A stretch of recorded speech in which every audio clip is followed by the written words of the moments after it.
Gravação. Estou gravando, ok? Pessoal, boa noite. Estou gravando, tudo bem? Boa noite, professor. Estou dizendo que estou gravando. Autorizado por vocês? Boa noite. Positivo. Certo. Então, vou começar agora a compartilhar a aula, tá? Estão vendo o slide? Tá ok. Tá ok, né? Pronto. Então, nas aulas anteriores, na aula anterior, quem assistiu no sábado, que eu estou fazendo as reposições, a gente viu a parte de equação diferencial da quantidade de massa, né? Aí hoje nós vamos ver a equação diferencial da quantidade de movimento. Então, só para vocês relembrarem o que foi visto até agora, do assunto de mecânica dos fluidos, sempre a gente começou lá com a partícula, aquele dm, que é a dimensão de uma partícula. Aí a gente encontrou a forma integral da equação da massa, né? E a gente chegou na equação da continuidade.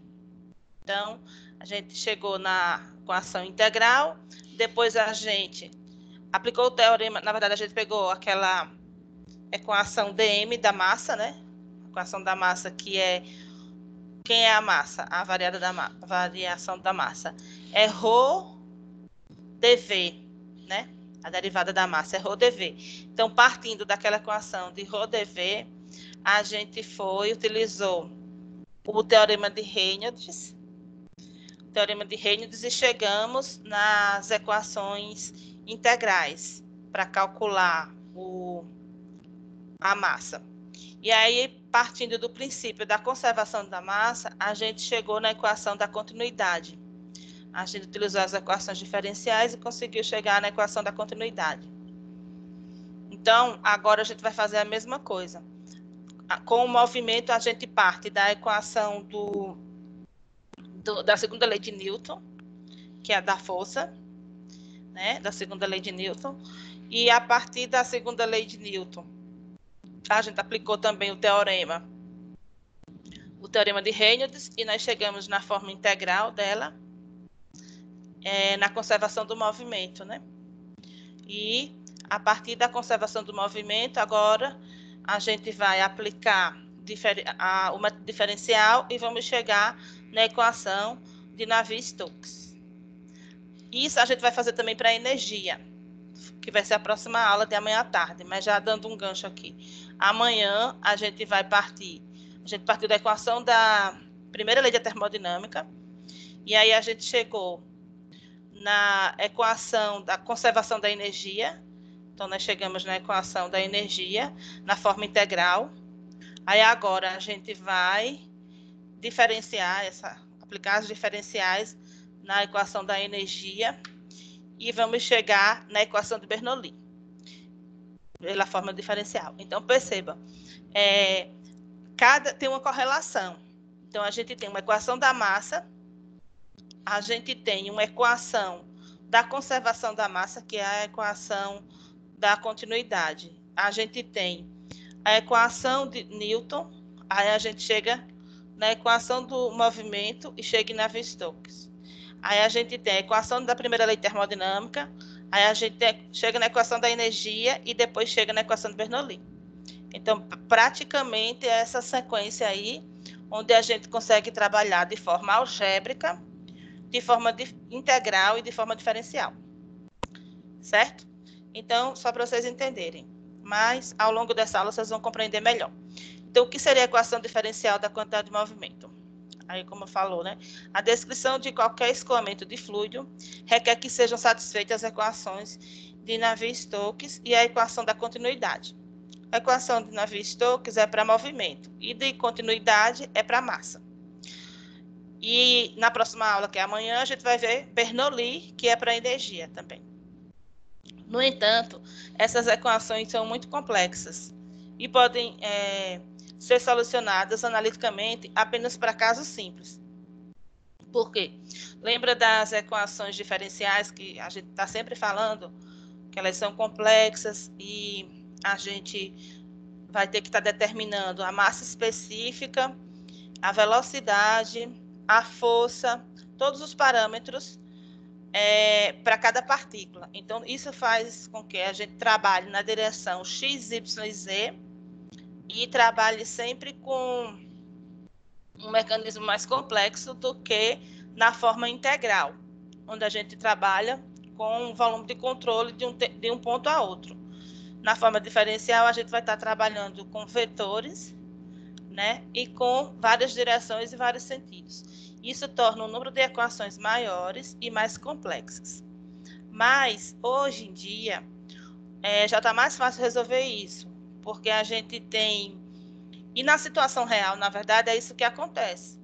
Porque, por mais que a gente simplifique, fale que o regime é estacionário, que é unidimensional, que é completamente desenvolvido, e aí a gente consegue simplificar essas equações para resolver manualmente, mas hoje em dia a gente sabe que, na real, ou seja, isso é uma idealidade, a gente está transformando o fluido num fluido ideal, e na verdade, na indústria, o que acontece é a realidade. Então, ele vai estar trabalhando realmente, vai estar a mecânica dos fluidos, o fluido vai estar se deslocando numa realidade de dimensões, de várias equações que a gente deveria estar usando.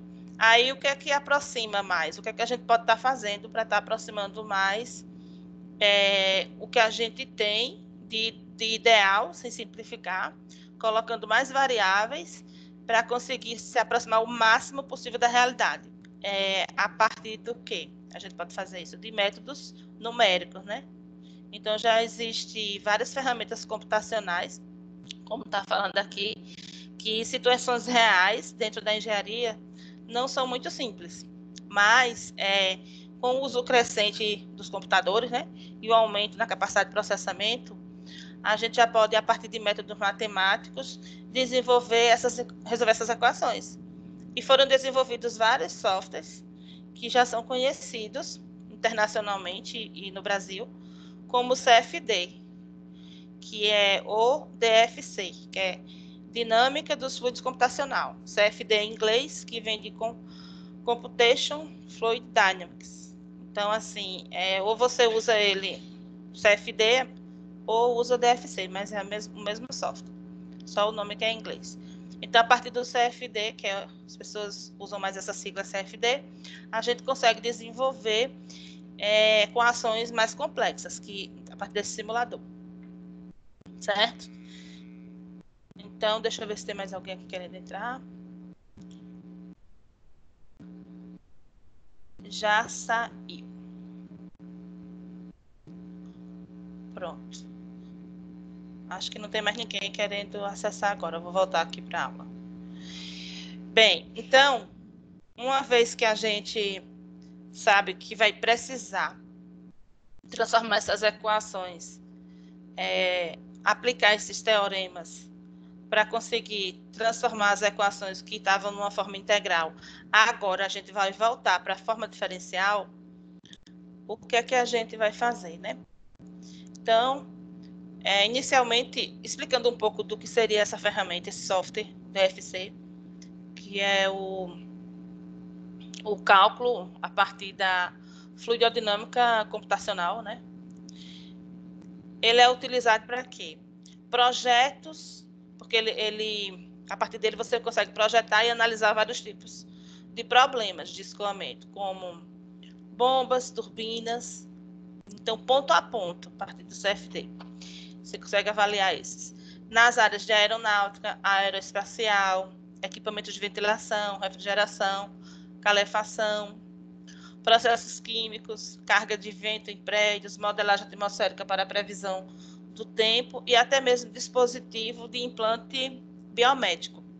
E acho que foi Guilherme passou para mim, né, um post lá no grupo que já estão usando até para ver a dinâmica da transferência de fluido do coronavírus, né?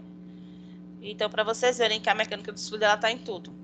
Foi eu não, professora. Foi eu não, foi o Ângelo. Ah, Ângelo, confundi Foi. o nome, desculpa. Foi Ângelo que falou, que eu fiquei bem feliz que ele está vendo, né, a aplicação. Então, O Ângelo é bem aplicado, professora. fisicamente, ele já... É importante você ler uma reportagem e fisicamente você começar a entender que aquilo ali é a mecânica dos fluidos. Certo? Como eu venho sempre falando para vocês, que o bom engenheiro é aquele que sabe fazer a interpretação física, porque os cálculos, softwares faz, né? A robótica já está fazendo as contas para a gente.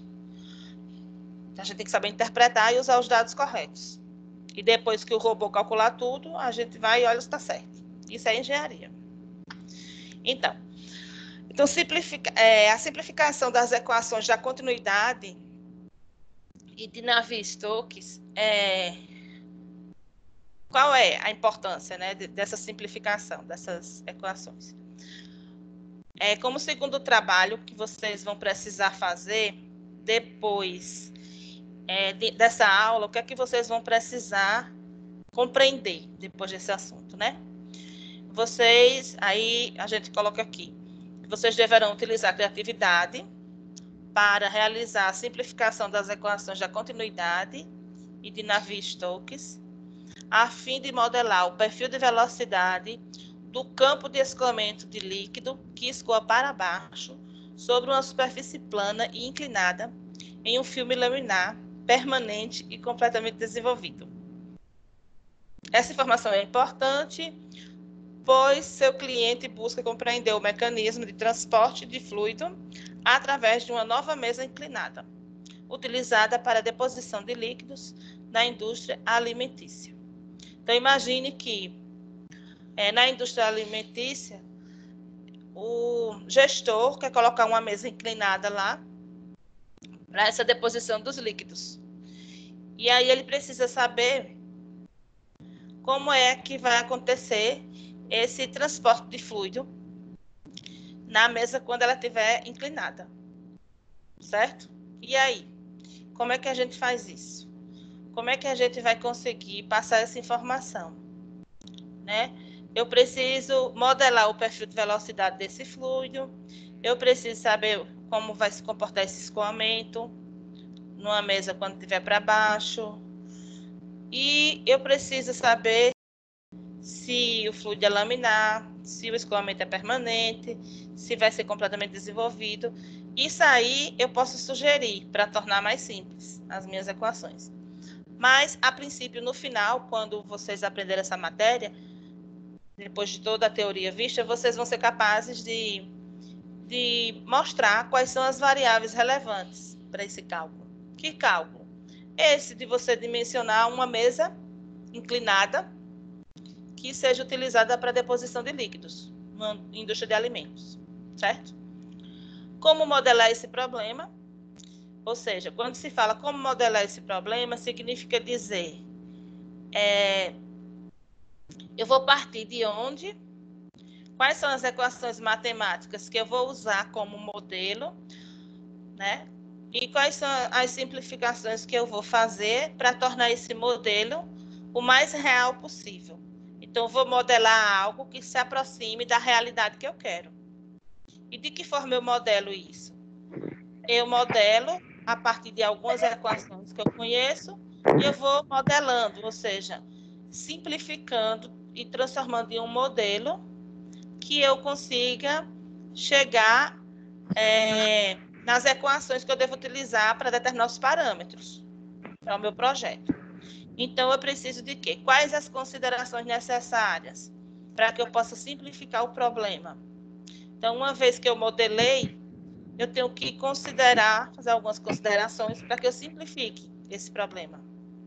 E quais equações eu vou utilizar depois que eu simplifico? Com que eu fico? Né? Eu vou ter equações menores, que serão realmente utilizadas no cálculo. E aí, dessas equações, eu vou conseguir retirar quais são as variáveis relevantes para o cálculo. Porque, como eu sempre falo para vocês, as variáveis relevantes para o cálculo são aquelas que eu vou precisar ter o fornecimento de um dado, para que com esse dado eu consiga determinar o que eu quero, né? Eu consiga determinar Por exemplo, está dizendo que eu tenho que determinar, compreender o mecanismo de transporte de fluido através da nova mesa inclinada, utilizada para deposição de líquidos. Então, praticamente, eu vou ter que determinar o perfil dessa velocidade. Então, eu preciso saber qual é o perfil dessa velocidade. Então, eu preciso compreender essas variáveis. Então, em resumo, deixa eu ver se tem mais alguém querendo entrar aqui. Vocês vão me avisando, tá? Se tiver alguém. Por enquanto, ninguém. Então, em resumo, estão conseguindo acompanhar, gente? Estão conseguindo visualizar? No momento saiu os O slides. slide não.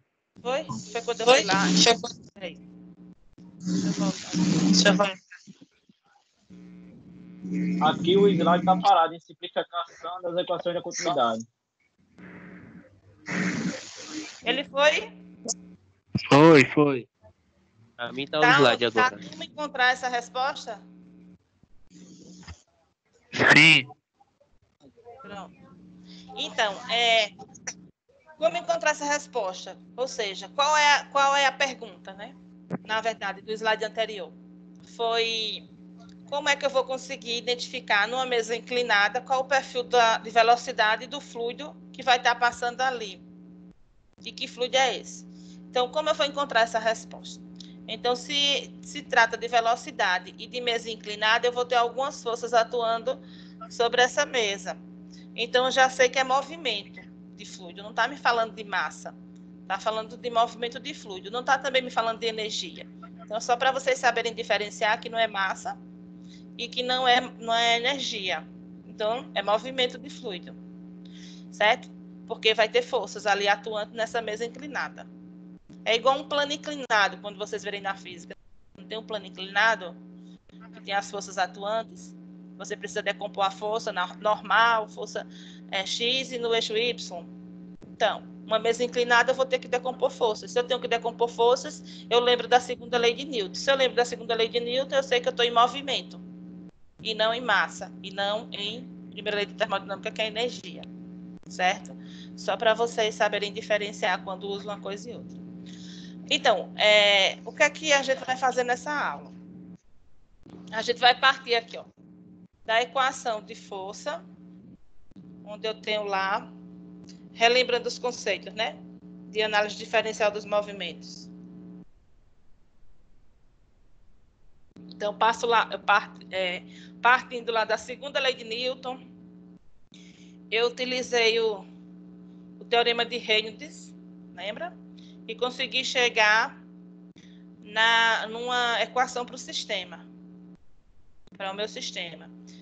Depois, utilizando a forma diferencial, eu vou chegar numa equação de movimento dos fluidos, que foi essa equação, que é essa equação aqui, que eu vou aplicar os conceitos de diferenciação na equação da quantidade de movimento. Então, eu cheguei nessa equação da quantidade de movimento, que é o dF rho dV, derivada de dV dt. Então, eu vou aplicar os conceitos de diferenciação para cada coordenada x, y, z e vou ter as equações de movimentos. Aí eu vou analisar quais são as forças que estão atuando ali, se eu vou ter uma força tangencial, se eu vou ter uma força normal, se eu vou ter um torque, se eu vou ter a aceleração da gravidade, né? E aí eu vou conseguir substituir esse vetor velocidade por essas forças atuantes. E aí eu vou chegar nessas equações aqui da direita. No eixo X, equações com respeito a tau, com respeito a ômega, né? E essas equações são as equações... E também tem gravidade, Gx, Gy, Gz. Então, nessas equações aqui à direita, eu já consegui enxergar forças atuantes em relação ao torque, em relação à ômega, que é a velocidade angular, e em relação à gravidade. Então, isso aqui eu já estou... Oi. com licença, o Ângelo tá pedindo para entrar na aula. Certo. Então, isso aqui são chamadas de equações, já as equações de Navier-Stokes, que são as equações onde eu consigo atuar no movimento da partícula. Certo?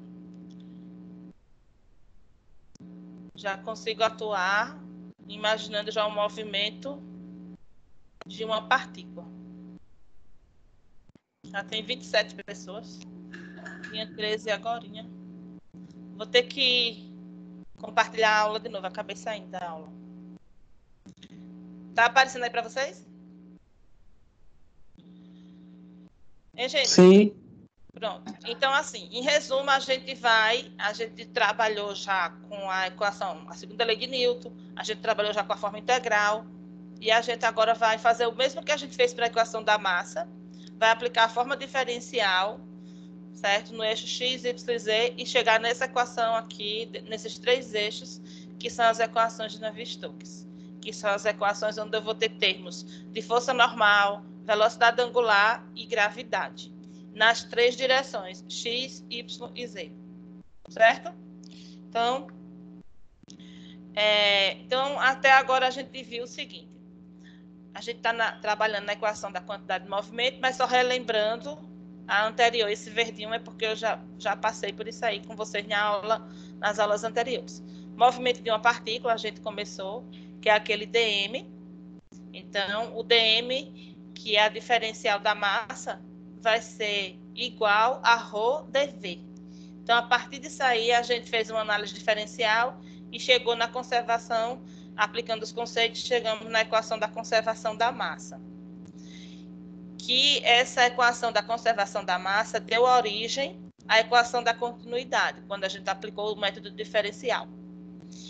Aí agora a gente vai para o movimento. A partir da segunda lei de Newton, a gente fez uma análise diferencial e chegou na equação da quantidade de movimento, ou conservação do movimento. Aí a gente vai desenvolver essas equações e vamos conseguir chegar na equação de Navier-Stokes, certo? Então, quando eu falo em massa, eu falo em conservação da massa e equação de continuidade. Quando eu falo em movimento, eu falo em segunda lei de Newton, conservação de movimento e equação de Navier-Stokes. Quando eu falo em energia, que vai ser a aula de amanhã, eu vou falar de primeira lei de termodinâmica, vou falar de conservação de energia, vou falar de entropia e vou chegar em equação de Bernoulli. Então, isso é bem separado. Então, eu não consigo entender como é que... Existem diferentes maneiras de ensinar a mecânica dos fluidos. Quando eu estudei mecânica dos fluidos, o meu professor, ele explicou de tal forma que eu não conseguia separar. Eu não sei se ele não dava o assunto na sequência exata, que eu misturava tudo. Eu tinha muita dificuldade com mecânica dos fluidos, porque eu não conseguia separar quando era massa, quando era movimento e quando era energia. Eu saía misturando todas as equações. Eu queria usar Bernoulli na equação quando se tratava de massa, queria usar Navier-Stokes quando se tratava de energia, e muitas vezes queria usar a equação da continuidade quando se tratava de movimento. Porque a disciplina, quando eu estudei, na minha época lá na Federal, o professor, ele era meio maluco, ele misturava os assuntos, ele não tinha uma ordem, uma sequência exata. Então, isso embananava a cabeça, porque são conceitos bem complexos de mecânica dos fluidos. Então, se você não tiver uma metodologia boa, uma didática boa para ensinar o aluno, para ele conseguir separar o que é massa, do que é movimento e do que é energia, nunca mais se aprende mecânica dos fluidos, se você misturar tudo. Então, eu estou, assim, tentando sempre voltar o assunto para que vocês compreendam essa separação. Porque eu só vim entender essa separação quando eu fui fazer mestrado. Que aí eu vim novamente mecânica dos fluidos e o meu professor do mestrado, ele ensinou, que foi na UFBA, ele me ensinou dessa forma. Então, foi onde eu vim aprender, de fato, mecânica dos fluidos. Mas, realmente, é uma disciplina bem complexa. Eu ensinei em 4 faculdades lá em Salvador. Eu ensinei na Unijorge, Área 1, Unifax e Estácio. Foram 4 faculdades. E, assim, essa é a 5ª que eu estou ensinando essa disciplina. E, assim, cada vez eu aprendo uma coisa diferente. Então, é como se fosse uma disciplina que o bonito da engenharia é isso. Foi desenvolvida há muitos anos atrás e quando a gente lê o livro, sempre aprende algo novo. Parece até a Bíblia. É como se os livros de engenharia fossem livros vivos, né? Que você pode explicar 5 vezes. Essa já é a minha 5ª faculdade que eu ensino mecânica dos fluidos e cada vez eu ensino de uma forma diferente. E a tendência é ir melhorando de uma aula para outra e melhorando de uma forma para outra. Mas não é uma disciplina difícil, é uma disciplina boa de estudar, de aprender. Cai muito em concurso, então quem for fazer concurso, cai muito essas disciplinas. Vocês viram que eu coloquei nas questões, já de propósito mesmo, questões do ENAD e da Petrobras, para que vocês enxerguem que é possível passar num concurso. Agora, nessa prova, falando agora da avaliação 2, que a gente vai ser da mesma forma, certo? A gente teve uma reunião ontem e vai ser da mesma forma essa avaliação 2. No Forms, para quem não tiver acesso... Oi. Paula tá pedindo para entrar aí, professora. Tá. Vai ser da mesma forma para quem não tiver o AVA ainda, não tiver feito a matrícula por algum problema aí, vai fazer pelo Forms, e quem tiver acesso ao AVA vai ser pelo AVA. Essa segunda avaliação. E nessa avaliação eu vou colocar, além de questões do livro, eu vou colocar questões da Petrobras, do concurso da Marinha, da Aeronáutica, do concurso do ITA, do concurso da Petrobras e do ENAD. Então, fiquem ligadas. São questões bem fáceis. A ideia está dentro do conteúdo. E a ideia é vocês visualizarem que é possível, sim, fazer um concurso desse e passar. Certo? Então, quando eu coloco uma questão elaborada por um órgão desse, é para vocês terem uma dimensão de que o assunto ele pode ser estudado em qualquer lugar e ser aplicado numa prova do ITA e você fazer a questão aí no sentido de dificuldade. Porque não são questões difíceis. Bem, então, voltando para o nosso assunto, a gente está agora com movimento. Então, a gente está nesse quadradinho aqui da segunda lei de Newton, que é o que a gente vai fazer agora. Vai fazer a análise diferencial dessa quantidade de movimento para chegar na equação de Navier-Stokes, certo? Então, vamos lá. Vocês estão conseguindo visualizar aí? Ou o slide sumiu de novo? Não, professora. Aparecendo não aqui no meu. O slide saiu. Negativo. Tá, eu vou... Negativo. Estão vendo agora? Negativo. E? Negativo. Negativo. Não estão vendo o slide? Para mim apareceu, professora. Apareceu, professora. Apareceu agora, né? É porque demora um pouquinho, tem um delay aí. Então esse aqui eu só estava explicando isso mesmo, que como é que a gente chega agora? Vai partir da segunda lei de Newton para chegar nas diferenciais de quantidade de movimento, que a gente já chegou, e agora a gente vai chegar na equação de Navier-Stokes. Então, vamos lá. Lembrando a segunda lei de Newton, que é o movimento linear, que a gente viu. A gente tem que a força, né? O vetor força é igual à variação da força P e da variação de P, dP, dt do sistema, né? E aí a gente sabe que esse P aí, a mesma coisa que velocidade, o vetor velocidade, vezes o dm, que eu sempre falo, que é o dm lá da conservação da massa, que é essa derivada da massa, essa taxa de massa, essa dm, que é a derivação da massa. Então, que vocês já decoraram, já sabe que esse dm é a mesma coisa que ρ dv, né? É igual a ρ dv. Então, o que está escrito aí é o que eu estou falando, tá? Eu deixei escrito para quando vocês forem estudar, ter um textinho para ler, mas, na verdade, eu nem vou ler o que está escrito, porque eu já falei. Então, o que é que eu estou querendo dizer aí? É relembrar só. Da primeira lei de Newton, da equação da primeira lei de Newton, a gente conseguiu aplicar o teorema de Reynolds, lembra? Do teorema de Reynolds, e chegar nessa equação aí da pressão. que é a integral de V do vetor V dm. Isso aí para o sistema. Óbvio que a gente vai decompor isso em volume de controle e superfície de controle. Aí, aqui, decompondo isso aqui, a gente tem que dm é o ρ dv.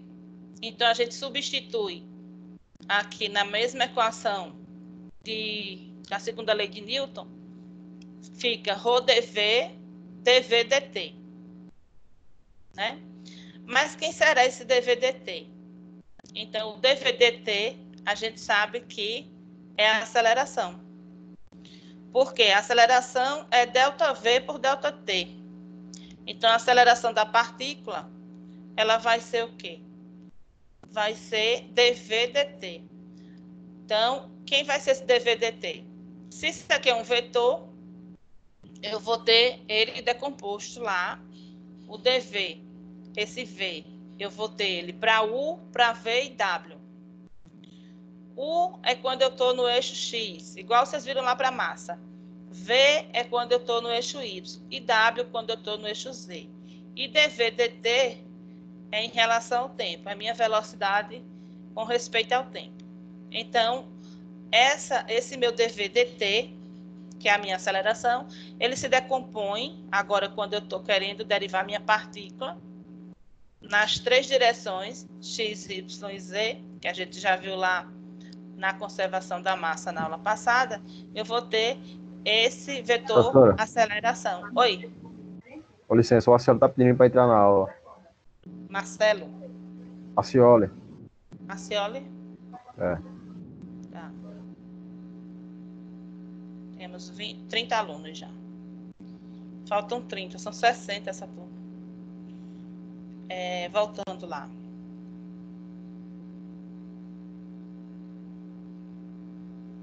Então, voltando. A gente tem aqui... Estão vendo? Estão visualizando?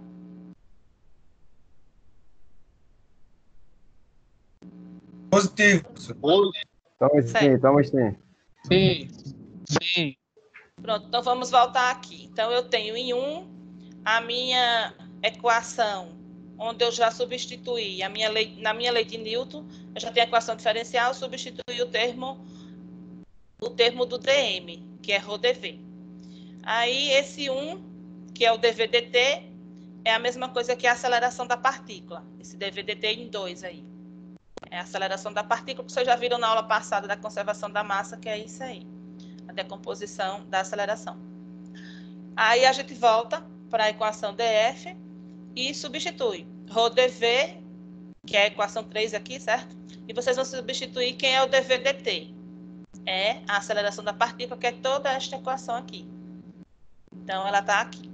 Lembrando que eu vou ter que ter uma diferencial do vetor f para cada eixo. Então, se isso aqui não é uma equação, uma diferencial de vetor, não é uma diferencial algébrica, ela é de vetor, o vetor ele se decompõe em x, y e z. Então, eu preciso pegar esse df e decompor ele em x, y e z. Por isso que eu vou repetir essa equação nos três eixos, df de x, df de y e df de z. Da mesma forma que a gente fez para a massa na aula anterior.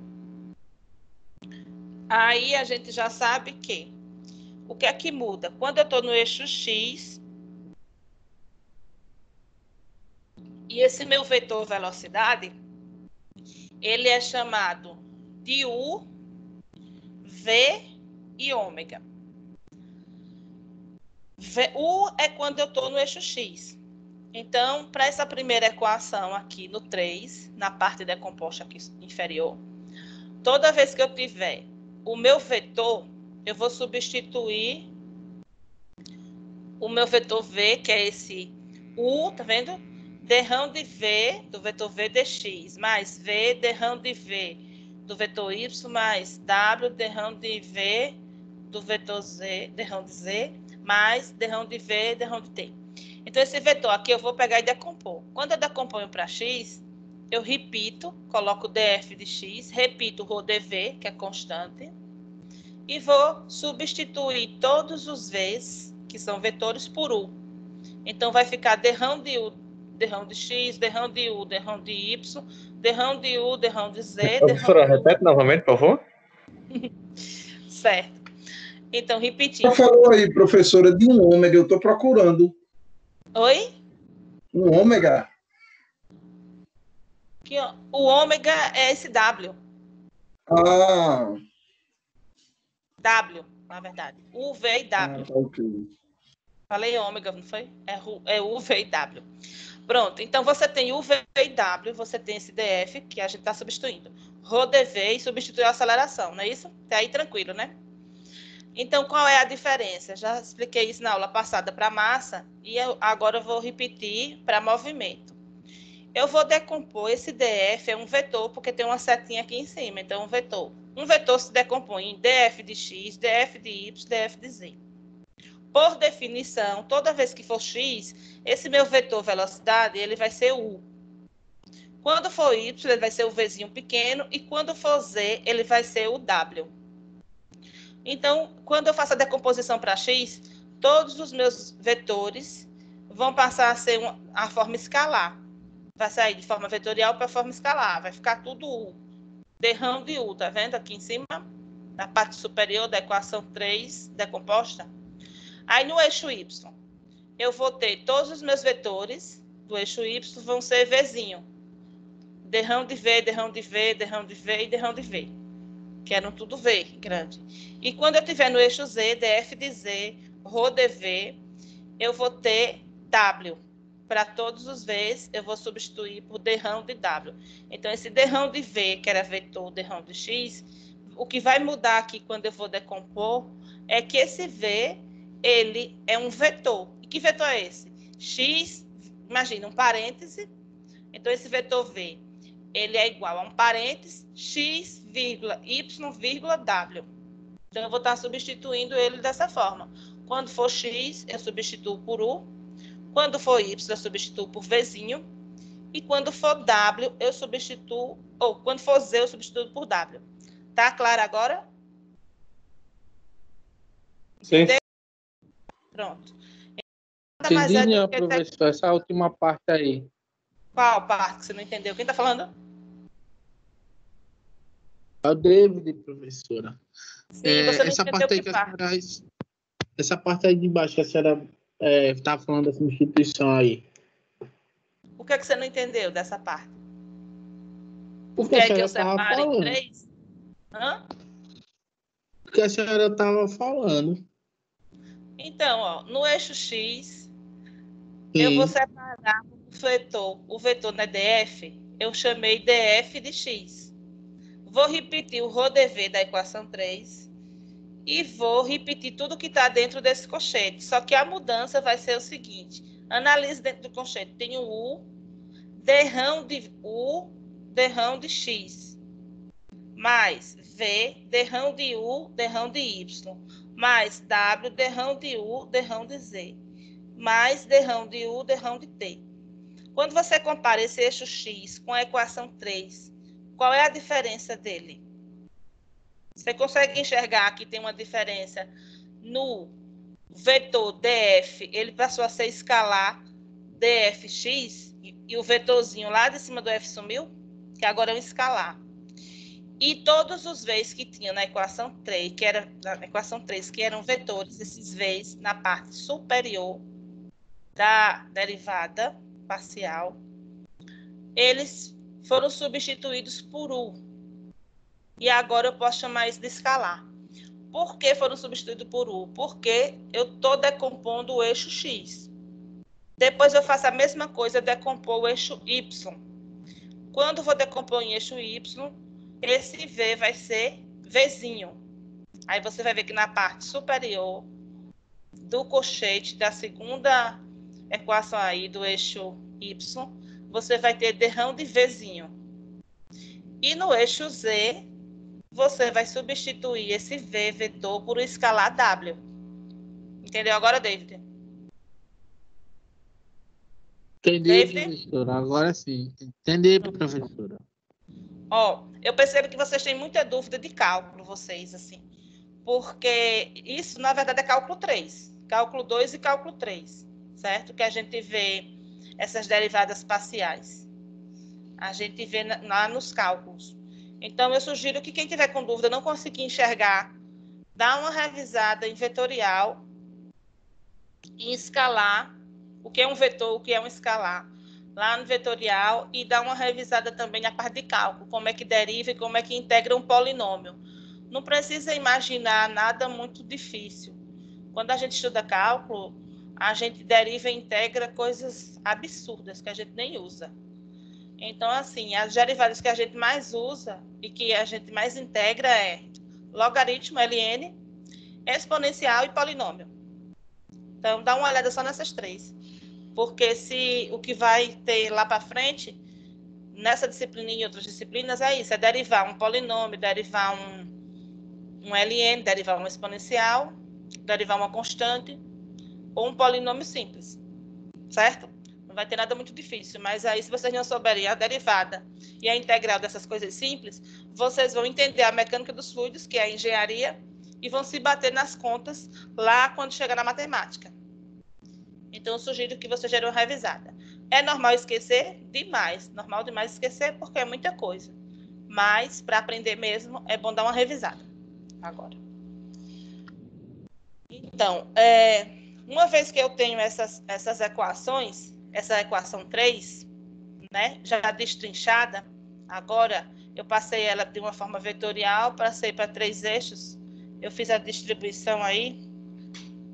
O que é que eu preciso saber? Então, eu vou para as forças atuantes sobre uma partícula fluida. Então, quais são as forças que atuam, né, sobre uma partícula fluida? Eu vou ter forças de superfície e forças de campo, onde o meu Fs é a minha força de superfície e o meu Fc é a minha força de campo. Então, a minha derivada de f de x vai ser igual à derivada da força de campo em x mais a derivada da força de superfície em x. O mesmo vai acontecer para y e o mesmo vai acontecer para z. Se eu tiver os 3 eixos acontecendo ao mesmo tempo. Mas nesse caso, vamos considerar apenas o eixo x.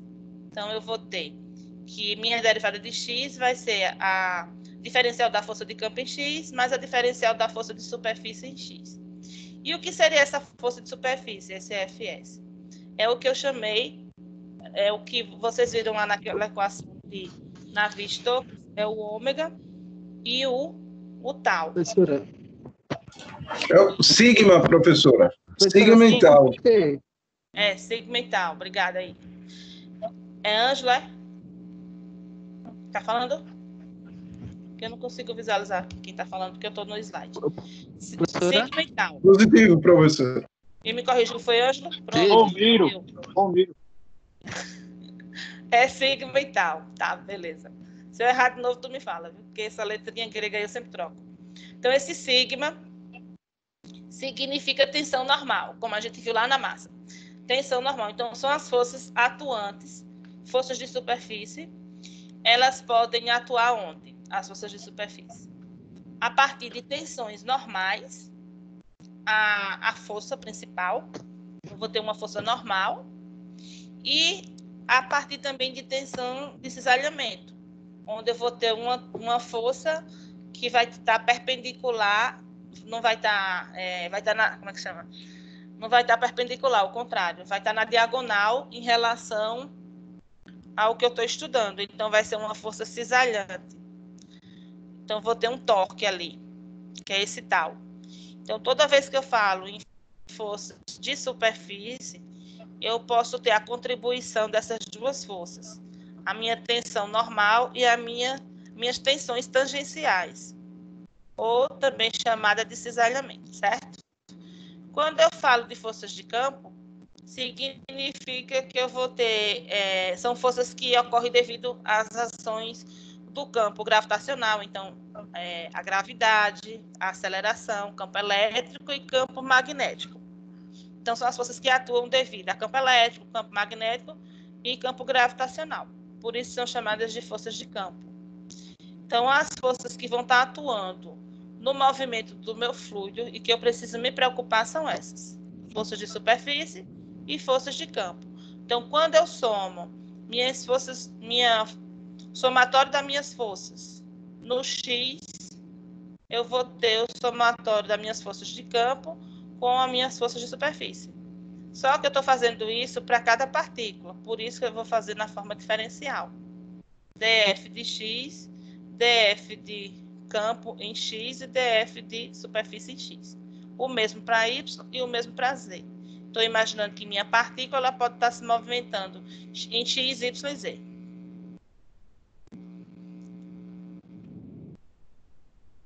Então, para encontrarmos a força resultante, que atua sobre uma partícula fluida, vamos considerar primeiramente apenas o componente da força atuando em um elemento diferencial de massa.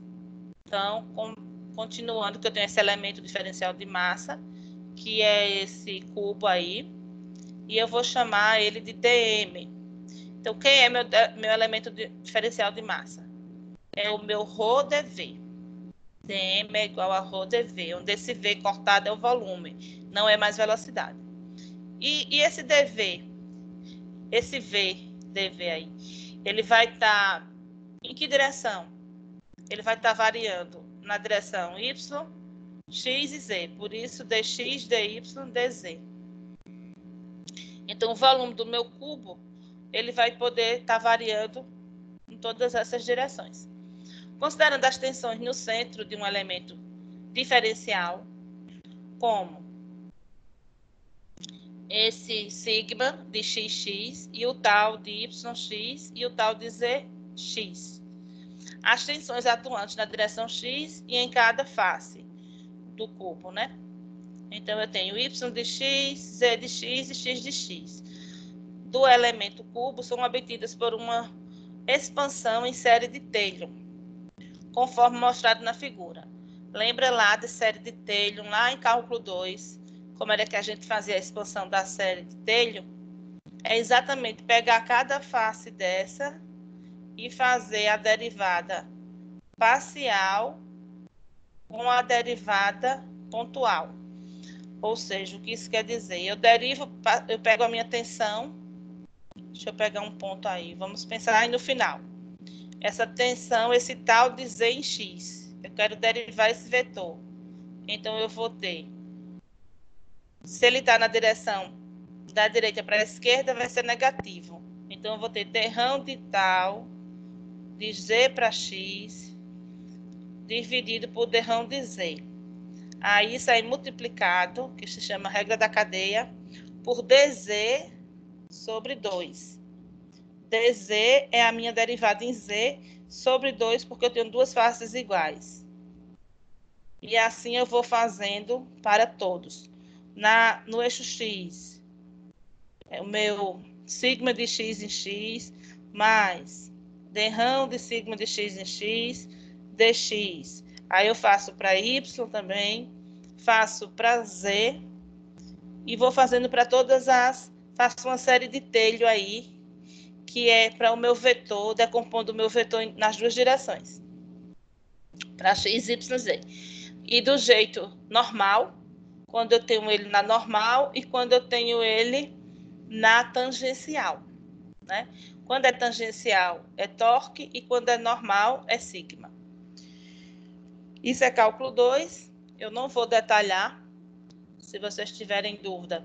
Na verdade, é regra da cadeia, é sempre a diferencial parcial multiplicada por a diferencial do eixo que eu estou trabalhando, que é o dz, ou o dy, ou o dx, e sempre o sinal vai ser de acordo com o vetor. Para a direita é positivo, para a esquerda é negativo. Certo?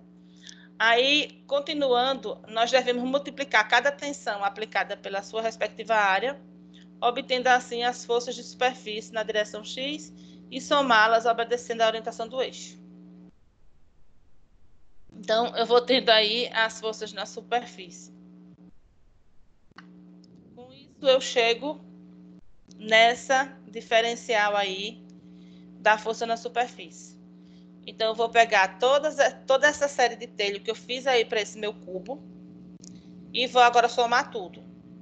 Então, eu vou ter que a minha diferencial de força de superfície vai ser esse tal, na direção dYdz, menos o tal de x de x na direção dYdz, mais o tal não, o sigma. Aí depois eu vou para o tal de yx na direção dxdz. Depois eu vou para o tal de z de x na direção dx de y. Então, eu só somei todas essas forças.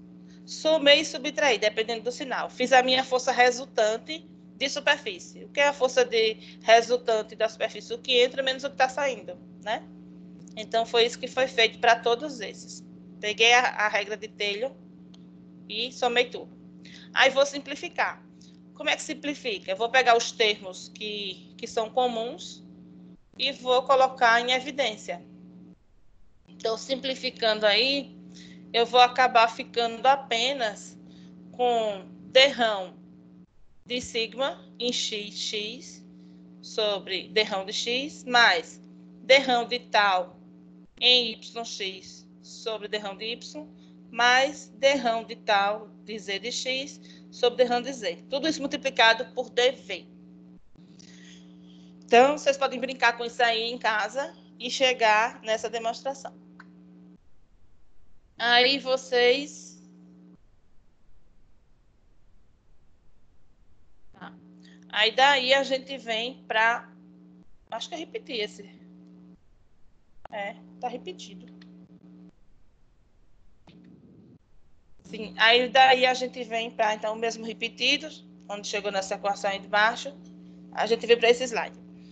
Quando a força da gravidade é a única força de campo atuante, a força de campo na direção x pode ser escrita como?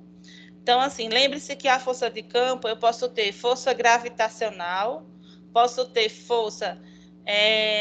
Quais são as outras duas? Do campo magnético e de campo elétrico. Mas esse campo magnético e campo elétrico, muitas vezes são desprezíveis. Então, a gente atua geralmente com as forças, só com a força gravitacional. Então, a minha força gravitacional, que é o meu dF de Cx, eu decompondo ele, vai ter que ele é igual a dm de Gx, né? E eu substituo esse dm por ρ dv vezes Gx. Colocando em evidência, eu vou ter que o meu dF da força de campo, minha derivada da força de campo em x, vai ser simplesmente ρg de x dv. Então, ficou bem fácil essa. Então, eu tenho agora as duas forças decompostas. Eu tenho a minha derivada da minha força de superfície, que nada mais é do que 3 derivadas parciais multiplicada por dv. Onde a primeira derivada parcial aí, ela é em relação a sigma, então ela é em relação à tensão normal. Depois eu tenho as duas em relação às forças tangenciais, que é esse torque. Tangencial de yx e a tangencial de zx. Então, eu tenho essa equação para minhas forças de superfície em x. E eu vou ter essa dFcx, que é a minha força resultante, minha diferencial de força resultante para minhas forças de campo, onde eu tenho só a gravidade atuando, estou desprezando o campo magnético e o campo elétrico. Agora eu vou somar. Quem é dF de x? É igual a minha dFcx mais dFsx. Então, eu somo minha força, minha derivada da força gravitacional, mais a minha derivada da força de campo, que eu encontrei.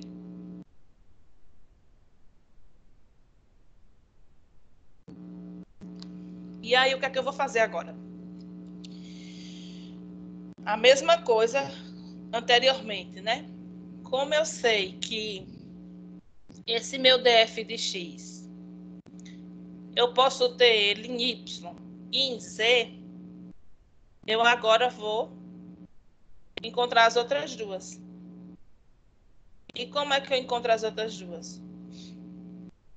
Fazendo a mesma coisa que eu fiz para x, eu faço para y e para z. Aí eu chego nessa equação, nessas três equações. dF de y, eu vou ter ρg de y mais drão de tal de xy, drão de x, mais drão de sigma de y, drão de y, e drão de tal de zy, drão de z, dv. Por que foi que eu não fiz tudo? Porque você faz por analogia. Você pode fazer por analogia. Perceba, toda vez, a primeira, que é a minha diferencial de x, eu tenho que, o meu g vai ficar agora com x. Rho, g, x, né? O gravitacional vai ser em x. E o meu derrão, o meu primeiro derrão, que é em relação a x, que é minha normal, ele vai estar no eixo xx, porque ele é normal a x. Então, eu vou ter derrão de sigma, xx, derrão de x. Quando eu vou ter o meu tal, que é tangencial, eu vou ter tangencial em y com x.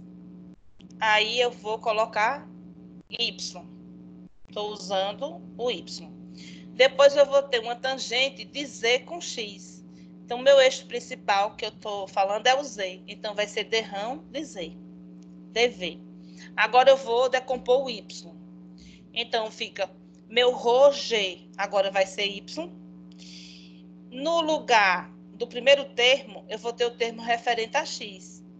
Então, ele não é normal. Ele vai ser tangencial no termo x, porque eu estou decompondo o y. Então, no x, ele não é normal. Ele é tangencial. Tangencial em x significa x em y. Tangencial x com y. Aí, como o meu x é o primeiro, derrão de x. Mais derrão de, agora é normal, que é o sigma. Não é y que eu estou trabalhando, então o eixo é y. É normal de y com y. Sobre o derrão de y. Mais, agora vai ser o quê? Tangencial de novo. Então, vai ser derrão de tal, agora tangencial de z com y. Sobre o derrão de z. Isso dv. Aí agora eu vou decompor para z. Decompondo para z. O meu g agora vai ser z.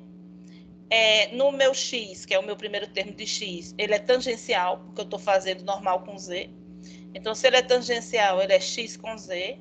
Então, se é x com z, é derrão de x. Depois eu faço tangencial y com z. Se é y com z, é derrão de y.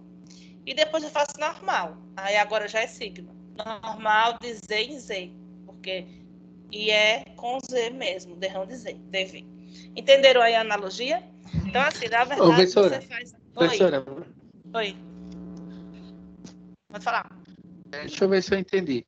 Toda vez Sim. que a gente estiver decompondo aquela força, por exemplo, no eixo x, na parte que for a decomposição, vai ser o sigma, né? Sim, porque se vai ser o sigma porque é normal, é minha força normal, ao meu eixo.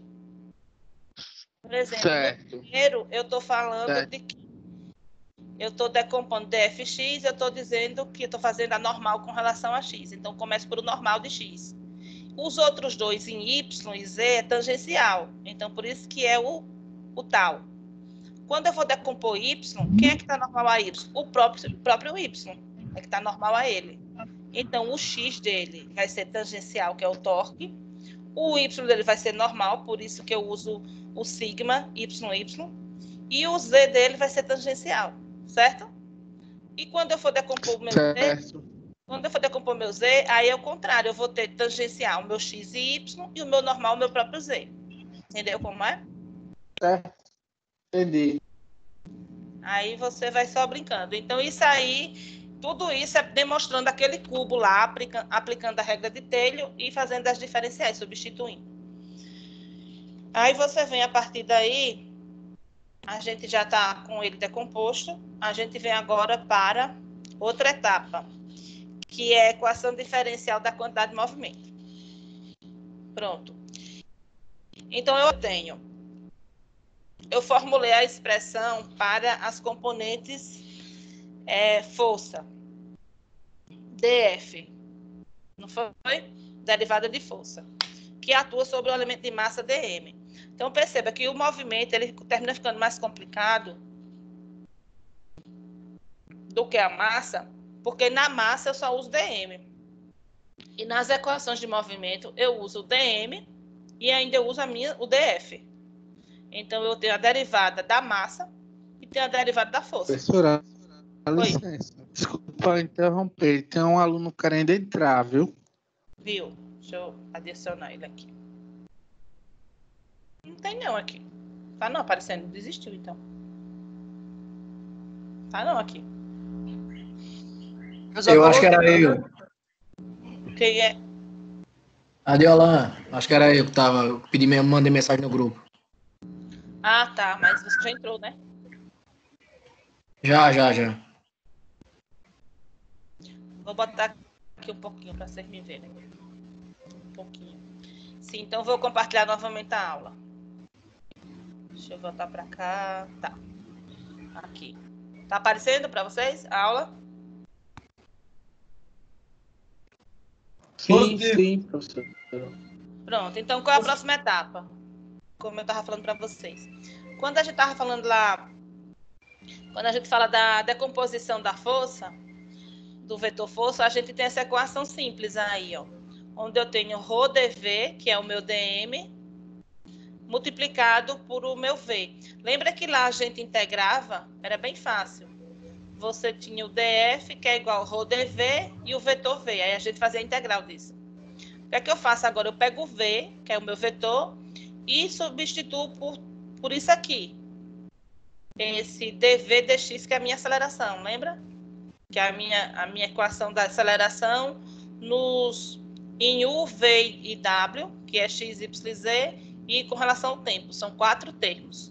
Um termo, eu vario o meu vetor v com relação a x, depois eu vario com relação a y, depois eu vario com relação a z, e depois eu vario com relação ao tempo. Então, a minha velocidade, ela varia de 4 maneiras. Varia no x, no y, no z e no tempo. Aí eu pego e substituo lá as minhas forças. Eu sei que esse meu df, ele se divide em força de campo e força tangencial. Minha força de campo tem a ver com a força de campo tem a ver com o sigma, e minhas forças tangenciais têm a ver com a minha normal. Aí eu substituí aqui em cima, tá vendo? Eu tenho no eixo x aquelas equações anteriores. No eixo y também e no eixo z também. Então,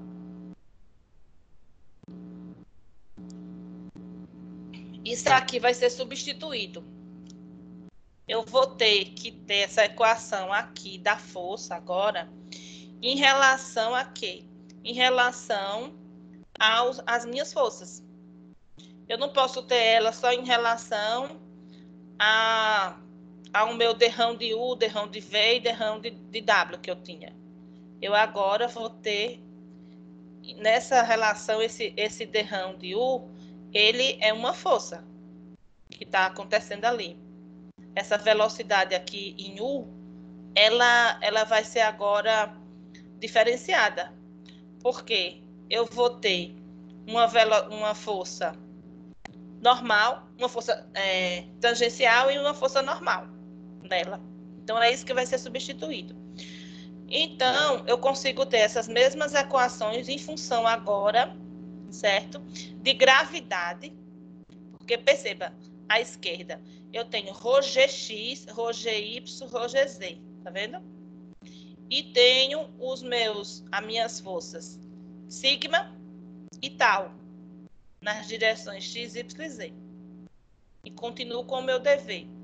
E antes, que é a direita, eu tinha ρdv, então eu tinha em relação a volume, a variação do volume, e tinha a decomposição apenas nos eixos x, y e z, somente da velocidade escalar, mas eu não dizia o que era essa velocidade.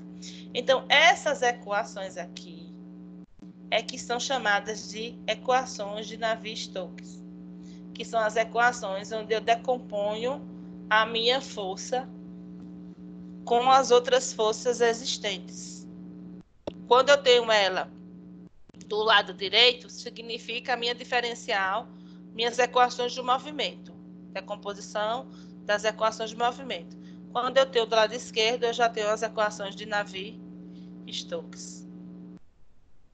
Aí tem dizendo, finalmente essas são as equações diferenciais da quantidade de movimento de qualquer partícula fluida que satisfaça a hipótese do contínuo. Para a aplicação das equações diferenciais do movimento, é preciso conhecer os valores de todas as tensões atuantes na partícula fluida. No entanto, isso é impraticável.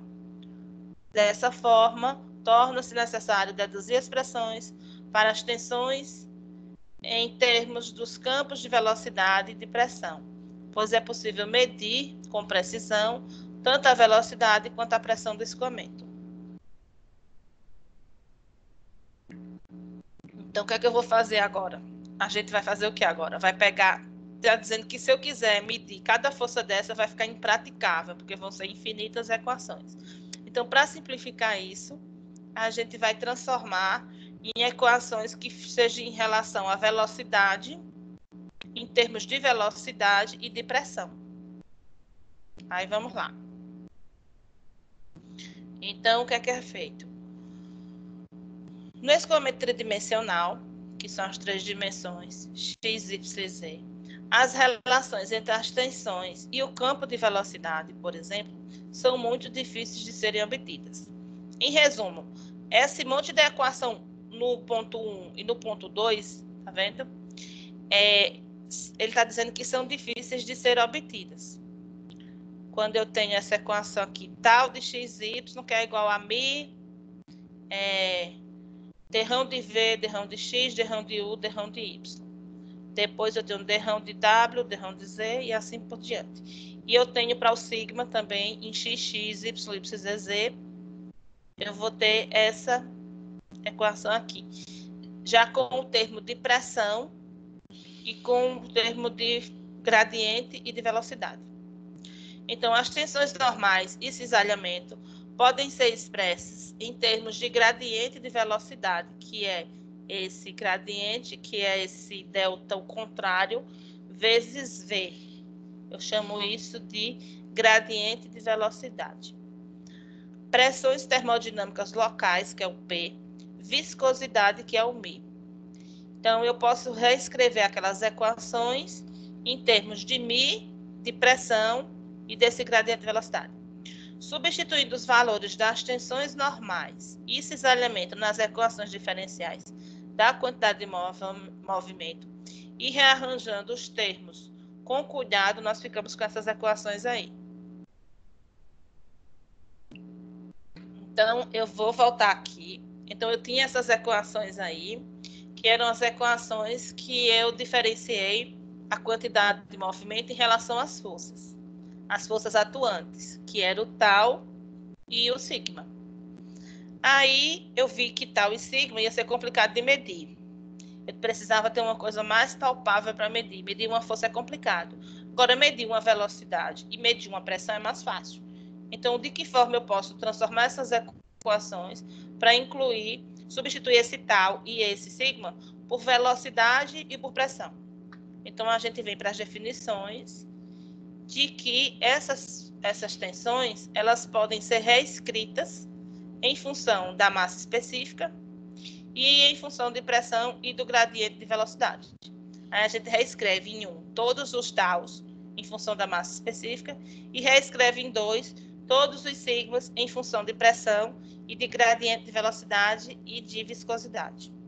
Aí a gente pega esse tau e esse sigma e substitui agora. Onde a gente tinha d de tau de xx por d de x, a gente vai substituir todos os d de tau, todos os d de y. Como é que a gente vai fazer isso? Então, a gente vem substituindo os valores das tensões normais e cisalhamento nas equações diferenciais da quantidade de movimento e rearranjando os termos, com cuidado ficamos. Então, a gente substitui, tá vendo aí?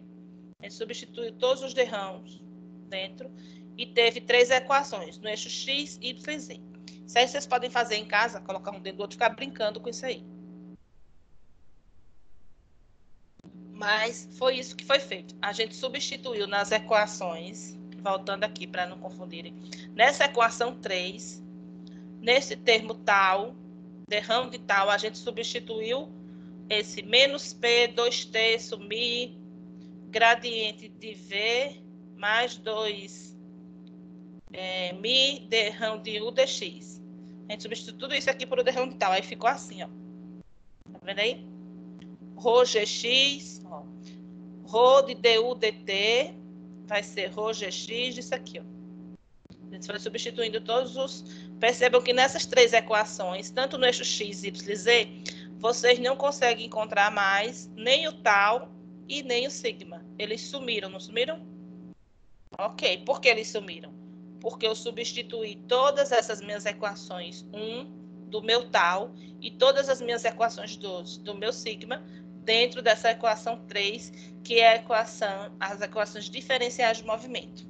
Então, substituí eles. Troquei os taus e o sigma por essas equações aqui em função de variáveis que eu possa calcular. Quais são elas? Velocidade, massa específica e pressão. Ok? Então, eu cheguei nessas três. E agora, o que é que eu faço? Agora, eu vou fazer uma outra substituição para eu tornar essas equações mais simples. Consegue, Então, como é professor, que eu deixar faço? mais simples? Oi? Consegue deixar mais simples isso aí? Consegue. Simplificando. Ó, a primeira coisa que a gente vai fazer é ver quais são os termos que têm iguais para colocar em evidência nessas três equações. Então, a gente observa, ó, que a gente tem termos iguais aí. Então, a gente colocou em evidência o que a gente tinha, Rho gx, derrão de P, derrão de x, e colocou derrão ao quadrado de U, derrão de Y. Então, a gente agora vai chamar do seguinte. Essas equações aí, agora, elas são as de Navier-Stokes. Essas quando eu substituir, né? Então, o que é que eu vou fazer? Eu vou pegar esse P, não, esse derrão, o derrão que é a derivada de primeira ordem do primeiro derrão, e vou substituir por esse triângulo invertido, que ele se chama de, como é o nome disso, quem sabe? Divergente. É o meu divergente, chamado de divergente. E eu vou pegar o derrão a quadrado e vou substituir por o divergente ao quadrado. Então, eu vou transformar essa equação no seguinte agora. Eu tenho Rho gx. Antes, eu tinha derrão de x, de P. Só Professor, que se eu... Oi. licença. A senhora vai fazer algum exercício em relação a esse assunto de hoje? Sim, vou fazer 2 exercícios. Ok. Um de conta, com números, e outro com... Teoria. Teoria. Ok, Certo? obrigado. Tá precisando, porque tá ruim, viu? Vai entender muita coisinha, muita sigma, tal, e isso, Eu acho aquilo, melhor, é muita coisinha. Mas vamos lá, vamos Não, lá. eu pensei que não estava entendendo nada, mas agora eu tenho certeza. Não estou entendendo nada mesmo. Não é que ela tá explicando mal, não. É porque desse jeito, Não, ter vários exercícios, fica ruim de entender. Como a sua sabe a didática completa, a gente tá aprendendo agora, se torna chato. Fica, derrando, DT, não sei o que, não sei o que.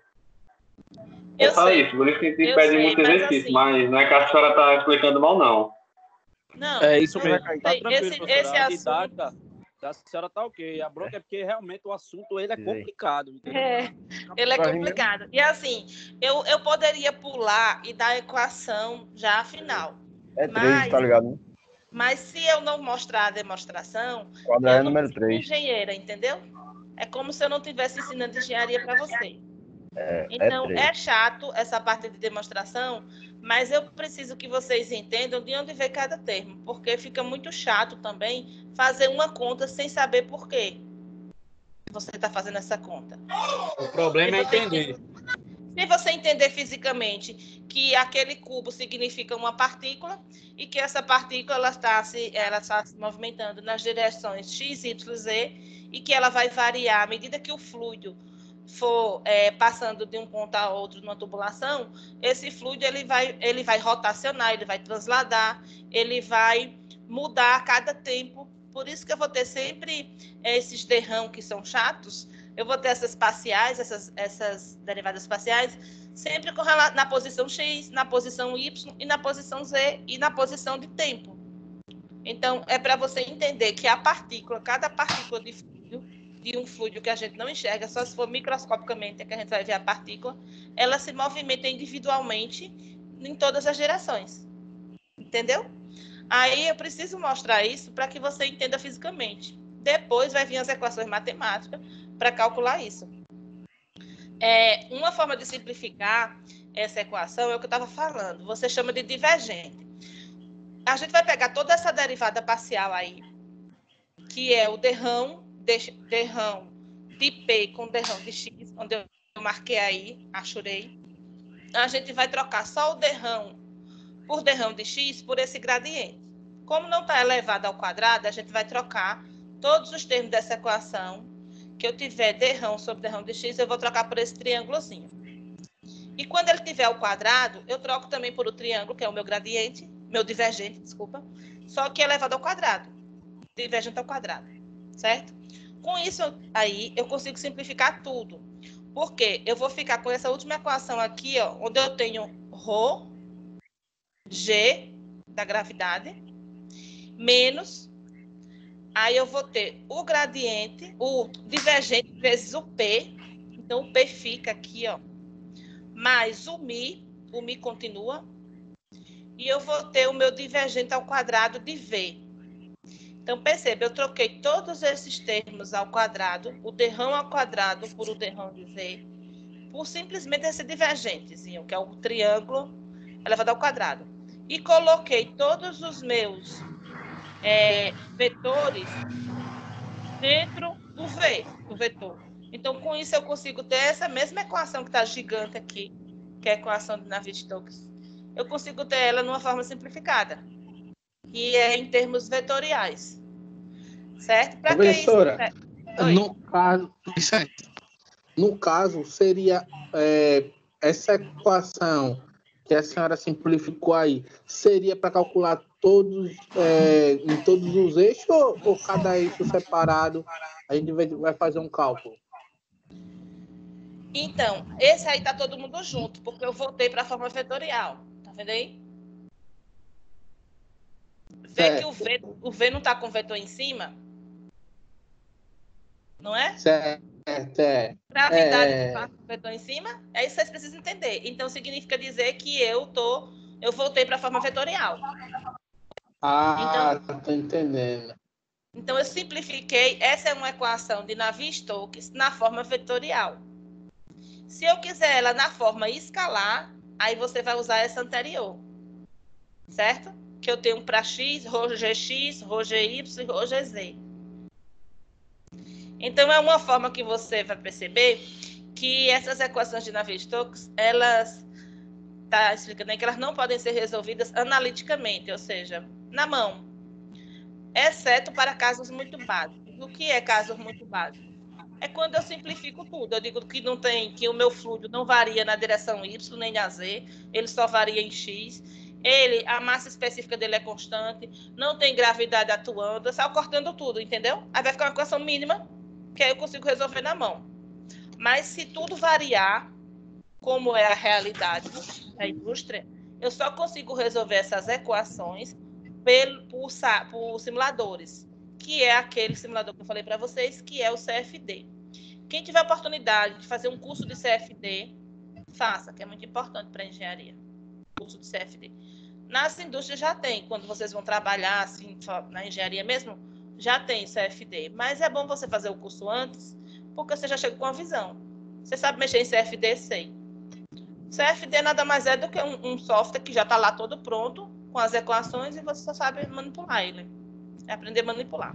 Então é bem tranquilo. E aí ele monta vários gráficos. Alguém já viu aquele programa Statistic? Que você consegue... O pessoal da mecânica também usa o SolidWorks, né? Você já usou o SolidWorks? O pessoal da mecânica? Que você consegue montar um gráfico com várias cores, em 3D. Vermelho, verde, e aí quanto mais vermelho, significa que a peça está com desgaste ali. Vocês já viram isso? Então, é mais ou menos assim. Mas voltando aqui, aí, ou seja, ele é chamado de laplaciano. Então, o nome, quando eu chamo triângulozinho, divergente, mas ele é chamado de laplaciano. Eu estou parando que eu estou tomando café. Essas pausas minhas é um cafezinho. Então, esse laplaciano, ele é, na verdade, ele é usado lá em cálculo 3, quando a gente estuda várias derivadas parciais, a gente aprende esse laplaciano. Quem lembra de laplaciano? É esse triângulozinho ao quadrado. Então, o laplaciano de um campo escalar qualquer é um operador diferencial de segunda ordem que corresponde ao divergente do vetor gradiente desse campo. O uso do operador laplaciano permite-nos obter imediatamente os componentes cartesianos do operador laplaciano. Em resumo, para vocês entenderem melhor, alguém está com o microfone aí mexendo. Eu vou mutar. Tá? Espera aí, senão ninguém entende nada. Vou ativar o mudo aqui de todo mundo. Ativei o mudo. Quem quiser falar, me chama, tá bom? Estão me ouvindo? Então vamos lá. Positivo. Essa questão aí vai ficar simples agora, ó. Porque aqui, nesse texto que eu tirei do livro na íntegra, tá bem enrolado. Fala de laplaciano, de divergente, de várias coisas que complicam a cabeça de vocês. Então, em resumo, o que ele quer dizer? Ele quer dizer que esse laplaciano é a mesma coisa de eu ter, quando eu multiplico ele por V, vetor, onde tem essa equação aqui embaixo, ó. Eu tenho um laplaciano ao quadrado vezes V, vetor. Ele quer dizer que é uma forma de eu simplificar. Porque quem é esse meu vetor? O meu vetor, é um escalar. O escalar dele significa que eu vou decompor ele, né? Decompondo ele em x, y, z, eu vou ter um vetor desse em x, um vetor em y, um vetor em z. Aí eu decomponho novamente ele para tirar o vetor. Aí eu vou ter U, V e W. Então, perceba como ele vai crescendo, né? Eu tinha apenas um vetorzinho e eu transformei ele inicialmente em 3 derivadas parciais, que eu chamo do divergente. E aí, depois, eu peguei cada derivada dessa parcial e transformei em mais 3 eixos. Então, ele diz que uma forma de você resumir é você colocar o seu laplaciano vezes esse vetor V, que aí fica mais resumido do que você ter que colocar todas essas equações, mostrar de uma vez só. E aí, com base nisso, a gente chega nessa equação aqui simples, que é a equação de Navier-Stokes. Bem resumida agora. Onde eu tenho ρ. Lembra que lá a gente fez um monte de conta e chegou na equação da continuidade para a massa? Que era aquela equação bem simplesinho.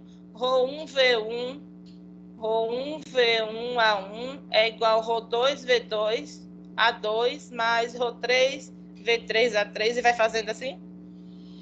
Pronto. Aqui a gente tem ρ dv dt. Então, eu tenho a derivada do meu vetor velocidade com o tempo.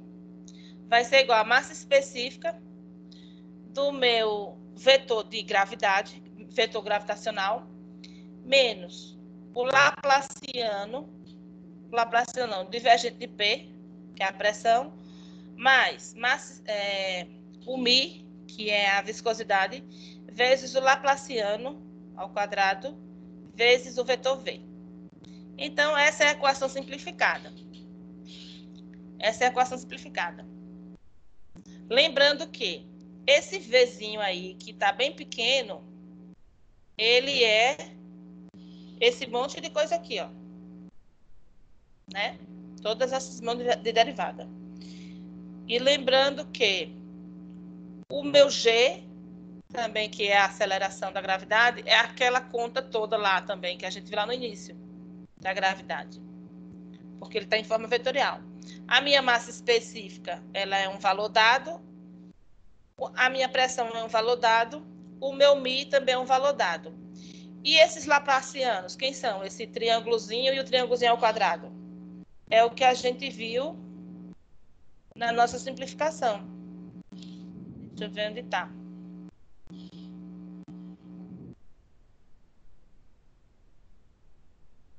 É isso aqui. São todas essas derivadas parciais. Quando a derivada parcial ela for sem ser ao quadrado, é o meu divergentezinho. E quando for ao quadrado, é o meu laplaciano. Pronto. E aí, como é que eu vou simplificar mais ainda essa equação? Para o caso de escoamento com atrito, eu tenho a minha viscosidade. Já que o meu escoamento tem atrito, eu vou ter viscosidade. Então, eu vou ter esse μ de viscosidade.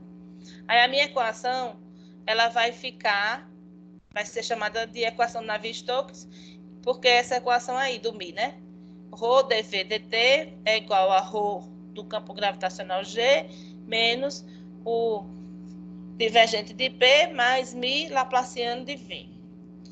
E quando o meu escoamento é sem atrito, eu vou transformar essa equação de Navier-Stokes na equação de Euler.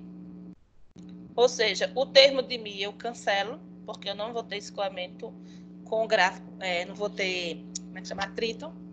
Então, minha viscosidade vai para zero. E eu tenho a equação menor. Eu tenho só ρg divergente de P. Então, aí é só para dizer que a equação pode ficar menor ainda. Então, eu tenho essa equação aí. A primeira é chamada de Navier-Stokes na forma vetorial. Ela, na forma escalar, é aquela gigante lá, que tem todas as direções. E eu tenho a forma de Euler, que é essa pequenininha aí também, na forma vetorial. Então, sempre vocês têm que saber quando é que a equação está na forma vetorial e quando é que ela está na forma escalar. Agora, vamos para o exercício. 10 minutos de intervalo para esfriar a cabeça, tomar uma água, ir ao banheiro, comer alguma coisa e volta para a gente fazer esses 2 exercícios. Ok? Falta 20 para as 9. 20 para as 9. Aí 10 para as 9. Não, vamos botar 5 para as 9, 15 minutos. 5 para as 9 vocês veem que é o suficiente para a gente fazer os 2 exercícios. Só para vocês verem, a gente vai fazer esse aqui, ó, que é chato, que é demonstração, mas é importante. Depois a gente vai fazer um dos que vocês gostam, que é esse daqui. Praticamente é o mesmo, só que agora com valores, que vai ter continha, ter números e conta que vai ter resultado 0,846, ok? Beleza? Ok. Aí, com isso a gente vai tirar o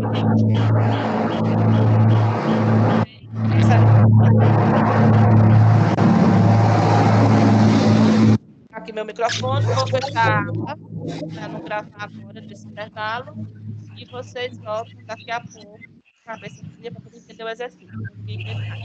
Ô, professora, que horas é a aula amanhã? Oi?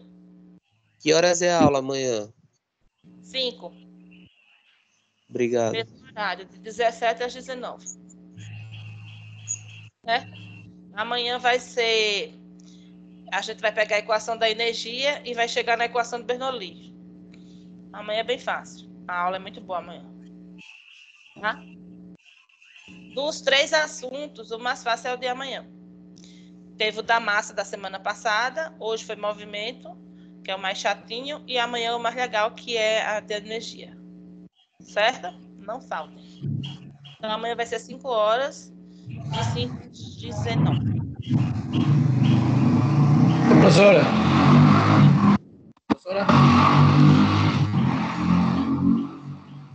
Professora Flávia? Sim, pode falar.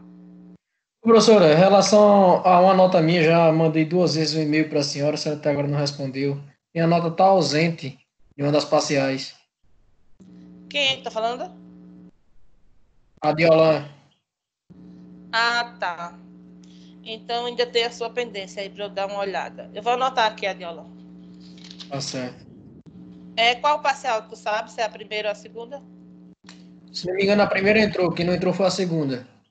Tá bom, eu vou dar uma olhadinha. E aí você me diz qualquer coisa. Segunda certo. parcial, né? Segunda parte da parcial, né?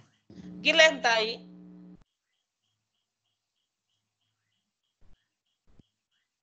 Eu não sei se é Guilherme. Teve um que se matriculou agora há pouco e pediu para eu lançar a nota, mas eu não estou conseguindo enxergar ainda. Eu acho que vai demorar ainda até segunda-feira, talvez, para eu conseguir enxergar no AVA. Por isso que eu não lancei a nota ainda. Guilherme é o mais engraçado da turma, professor. Pronto. Eu vou fechar aqui, que eu vou também sair, tá? O meu microfone. E tem mais alguma dúvida? Não. Pronto. Vamos tomar uma aguinha. Peraí, professora. Pode falar. Eu tinha, assim, não, né? Enviei hoje para a senhora uma questão que eu tinha prometido de enviar anteriormente para você dar uma olhada, tentar ajudar. Tá, é questão... Você mandou por onde? Pelo e-mail? WhatsApp. Tá bom. Eu vou dar uma olhadinha. Tá, ok. Agora, eu não sei se eu recebi. Você mandou pelo grupo ou mandou particular? Particular mesmo. Depois você dá uma olhada. Então manda um oi aí de novo para poder ficar para mim aparecendo. Tá, vou mandar agora. Posso desligar aqui a aula? Vou tirar a gravação. Parar a gravação e vou fechar o microfone para a gente ter os nossos 15 minutos de descanso. Tá bom? Ok. Aí, daqui a pouco a gente vem. 5 para